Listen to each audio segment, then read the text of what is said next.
Hi there. If you're a highly sensitive person who's struggling with overwhelm or overstimulation, it probably feels like everything's coming at you and you have no real control over it. So I wanted to make you this quick video to share 3 simple steps that you can use to get rapid relief and begin to cultivate inner peace for the long term. My name is Shannon Staples and I'm a holistic wellness coach.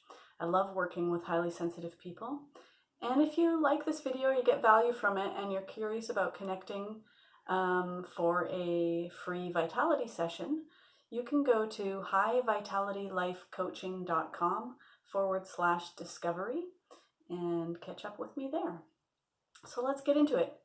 When you are highly sensitive, when you're overstimulated or overwhelmed, what's happening is that your brain is just processing way too much information all at once. And that can put you into stress mode, fight, flight, or freeze, right? When that happens, we lose access to our rational brain and it becomes much harder to make good decisions or to be effective in our work. So we want to break that pattern as quickly as possible.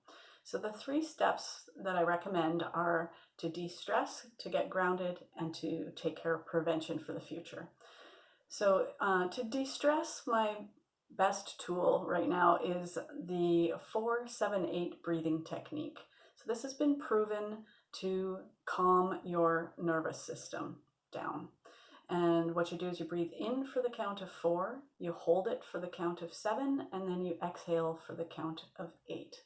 So give that a try. You want to do it 3 times at least, and hopefully you'll notice a difference. I use this almost every day at some point or another.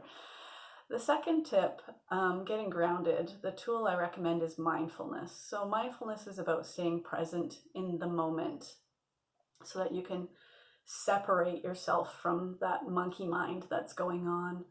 And it also works really well for releasing challenging emotions. So you want to get curious and observant and be completely non-judgmental. Think of being more like a commentator on some sports event or something like that.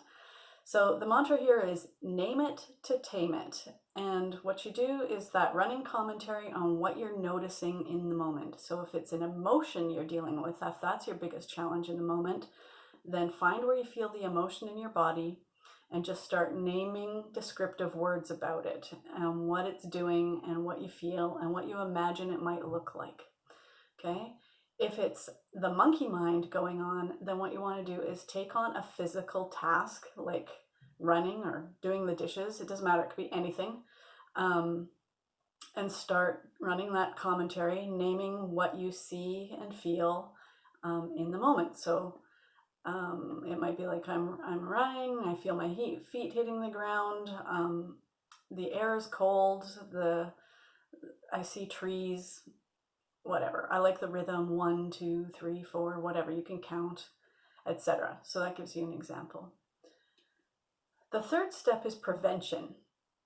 So this is getting set so that this happens less frequently for you, that you go into overwhelm mode, right? And the ticket there is self-care. Now, there's a myth out there that self-care is selfish or that it's all about candles and bubble baths, and I'm here to bust that myth once and for all. It's really about total well-being. It's about doing what you need to be your best self in any given moment. And you need to do it because that's what's preventing overtaxing your nervous system.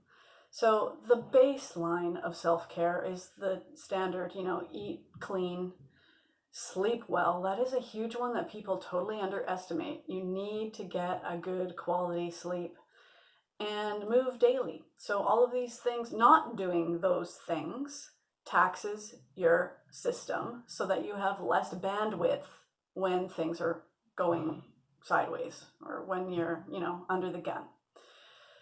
But what I'm going to recommend you do here is actually take some notes.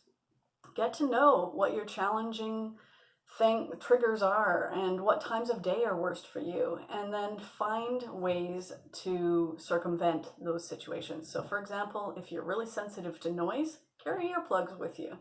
If you're super sensitive to being in crowds or crowded spaces or really busy environments, then either limit the time that you spend there so you know in advance that this is going to tax you. So be prepared to have an exit plan, or avoid them if it's not necessary to be there.